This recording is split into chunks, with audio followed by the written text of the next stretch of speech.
Kitten, you're not going to believe what I found on the back steps this morning. Shadow and Captain, yes, those two tiny fugitives, have finally decided to grace us with their presence again. Except they didn't come back alone. No. They arrived with an entire parade of miniature chaos gremlins behind them. Shadow strutted in first, tail high, looking smug enough to imply this was all part of her long-term plan. Captain followed, doing his best impression of a weary father who has seen things. And the kittens, their kittens, tumbled in like a fuzzy avalanche. I stood there, watching this little family march in like they owned the place. And I'll admit it hit me right in the chest.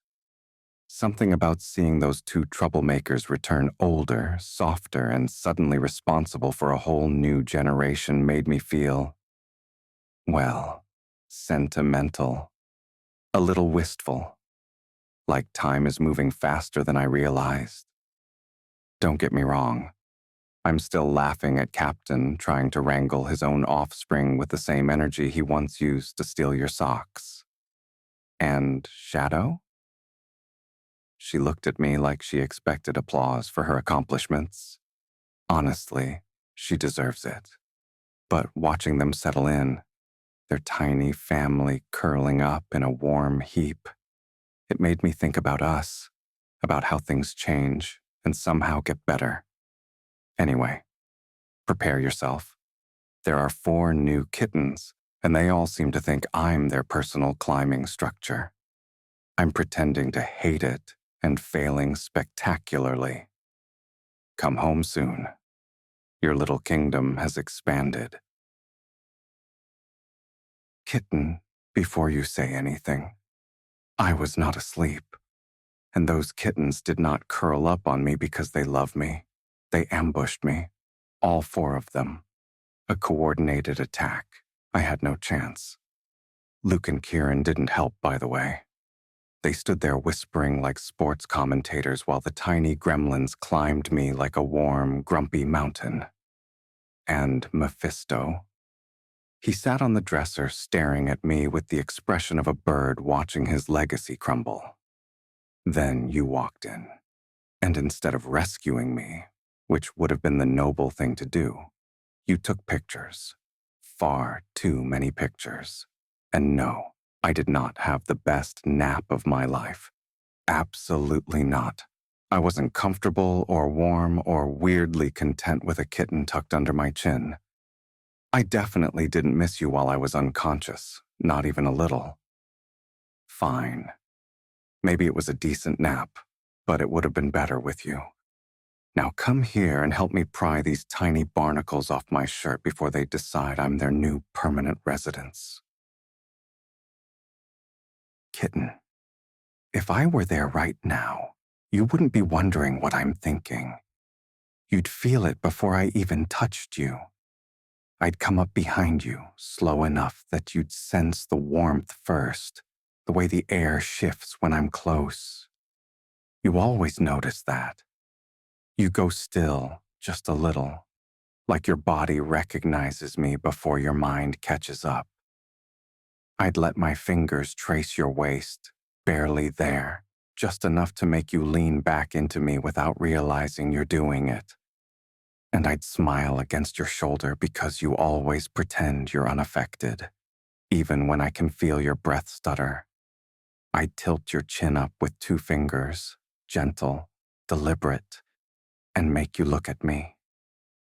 You know what that does to you, what it does to me. That quiet moment where everything else drops away and it's just the 2 of us, suspended in something warm and dangerous. I wouldn't rush. I'd take my time with you, the way I always do when I want you to feel every bit of my attention. I'd let my voice drop, low enough that you'd feel it more than hear it, and I'd tell you exactly how much I've missed you. And the way you'd look at me then, soft, flustered, trying so hard to stay composed, that alone would undo me. I'd want you close, closer, Close enough that you'd forget whatever you were doing and remember exactly who you belong against. You wanted to know what I was thinking, Kitten.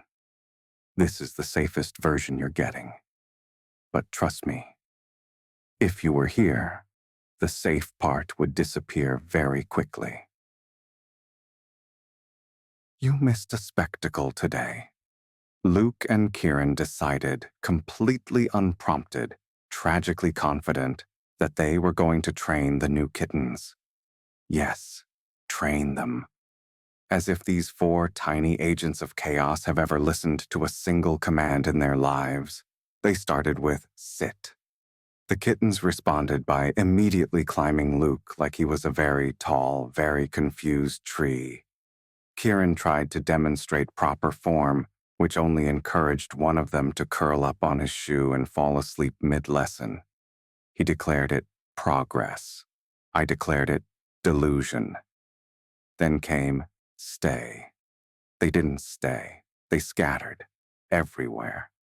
One disappeared under the couch. One launched itself onto the curtains. One stole a treat bag and sprinted off like a seasoned criminal. And the 4th sat in the middle of the room staring at them with the serenity of a creature who knows it controls the entire household. Luke tried bribery. Kieran tried pep talks. Both failed spectacularly. At one point, Luke saluted a kitten. I don't know why. I don't think he does either. Mephisto watched the whole thing from atop the bookshelf, looking like he was witnessing the downfall of civilization. Every time a kitten meowed, he sighed, audibly. I've never related to him more. By the end, the training session devolved into the twins lying on the floor, while the kittens climbed all over them, victorious and purring. Luke claimed they were bonding. Kieran said they were building trust. I said they were being conquered. I need you here, for emotional support, for someone to look at this madness with me and confirm that I haven't lost my mind. Because if Luke starts saluting the kittens again, I might. Kitten, I've found a new place in this house that I now unavoidably associate with you. It's the narrow little alcove behind the bookshelf. Yes, that one. The one no one notices until they're practically in it. It started the day you slipped back there to grab something, and I followed you only to realize how close the walls were, and how much closer you were. You looked up at me with that innocent expression you use when you absolutely know what you're doing, and suddenly the space felt a lot smaller, warmer, charged. Now, every time I walk past that bookshelf, I think of you pressed between the shelves and my chest, pretending you weren't enjoying how little room there was to breathe. You always get this look when you're cornered, half challenge, half invitation, and I'm not sure which part of it ruins me more. I can't look at that alcove without remembering how your breath hitched when I leaned in, how your fingers curled in my shirt, how you whispered my name like you weren't sure whether you wanted to escape or pull me closer. So yes, the space behind the bookshelf is yours now, claimed, marked, forever tied to the woman who can turn a forgotten sliver of wall into a place I can't walk past without wanting her there again. I'm starting to think we need to stage an escape, not a dramatic one. No rooftop leaps, no smoke bombs, no coded messages. Just a quiet, peaceful 5-minute disappearance where it's you, me, and absolutely no witnesses. Because lately, every time I try to get you alone, this house treats it like a group activity. I sit beside you on the couch. Luke materializes with a quick update. I lean in to kiss your neck. Kieran bursts in to report that the kittens have formed a circle and might be summoning something. I take your hand. Mephisto lands on my shoulder like a disapproving chaperone. And the kittens, They treat your lap like prime real estate and defend it with the ferocity of tiny, adorable dragons. I know this is our family, but I swear they've formed a coalition specifically to prevent me from having one uninterrupted moment with you. So here's my request.